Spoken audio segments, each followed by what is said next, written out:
Hello everyone. So in the yesterday's class we discussed about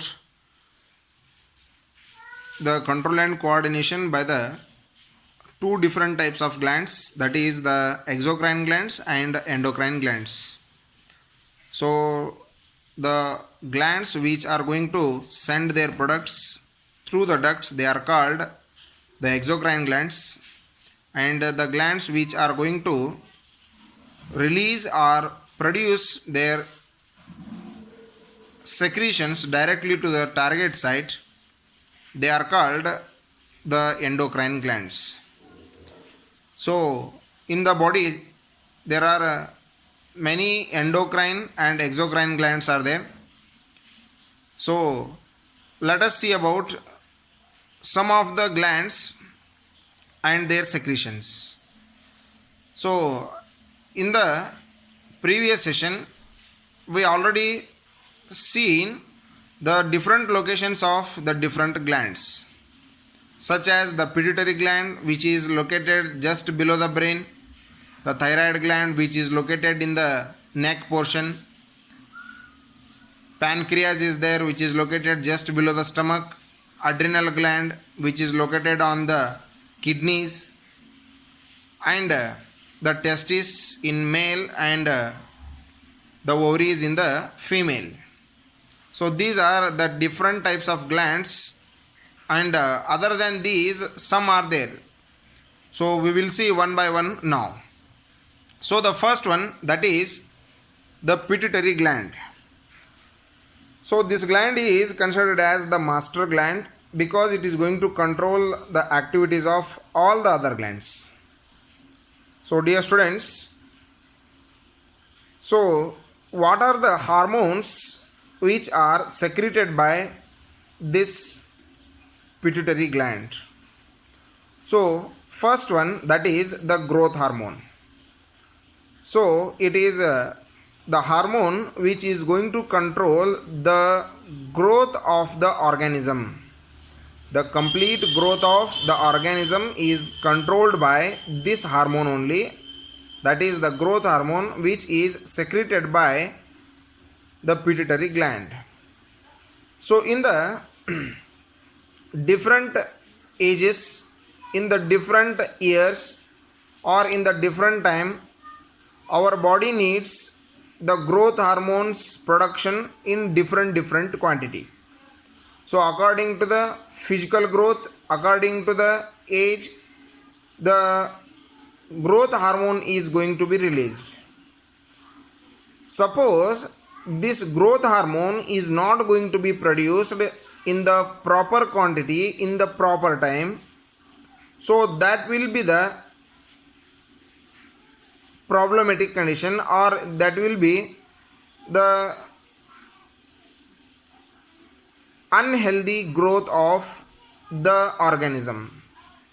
So, even if the production of this growth hormone is going to take place in more quantity, that is also considered as the unhealthy condition. So the production of this growth hormone in the proper quantity is very necessary. So here at the different ages, our body needs the production of this growth hormone in the proper quantity. Suppose in the complete age or complete lifespan of the organism, this growth hormone is not going to produce in the proper manner or in proper quantity if its production is less. So the organism or the person will suffer with a disease, or it will be the unhealthy condition. So the person will be very dwarf, or the person will be very short. So the organs of the body, they are not going to grow in the proper manner. The height will be very short, the arms, the legs, they will be very short compared to the normal growth. So like this we can see, if the production of this growth hormone is not going to produce in the proper manner, that is called the dwarfism. That is called the dwarfism. So here we can't see the proper growth of the person if the growth hormone is not going to produce in the proper quantity. So what happens if this growth hormone is going to produce in the large quantity? Suppose it is going to produce in the large quantity, so at that time also the person's condition will be unhealthy, because the overproduction of this growth hormone leads to the overgrowth of the body organs. So the jaws will grow more, the arms will grow more, the body will be more height, the body will get the more weight. So even unconditional growth will takes place sometimes, means some fingers will grow more. So like this only we can see the person will be very giant, means he will be very height and having very large weight. So like this, the production of this growth hormone in the proper manner or in the proper quantity, it is very essential. Suppose it is not going to produce in the proper condition or in the proper manner, so it will lead the different two types of the dissimilarities or the dissimilarities or the unhealthy growth. So here we can see the person who is not getting the proper amount of or the less amount of the growth hormone, he will suffer by the dwarfism. If it is produced in the large quantity, so it will be considered as the gigantism, the unhealthy condition of that person who is having more quantity of the growth hormone, that will be considered as gigantism, or it is also considered as the name as the acromegaly. Acromegaly is the unhealthy state of the growth. So in this condition, the person will get the maximum growth of the different parts compared to the normal growth of the person.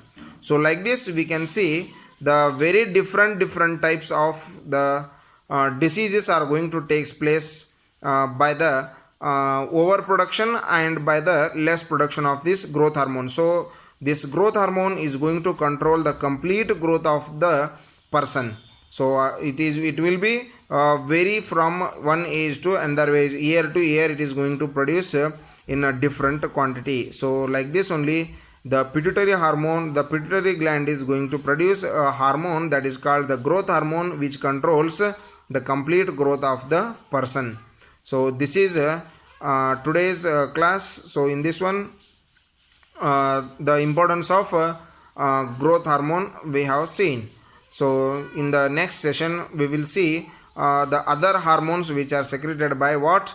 The pituitary gland. Thank you. Have a nice day.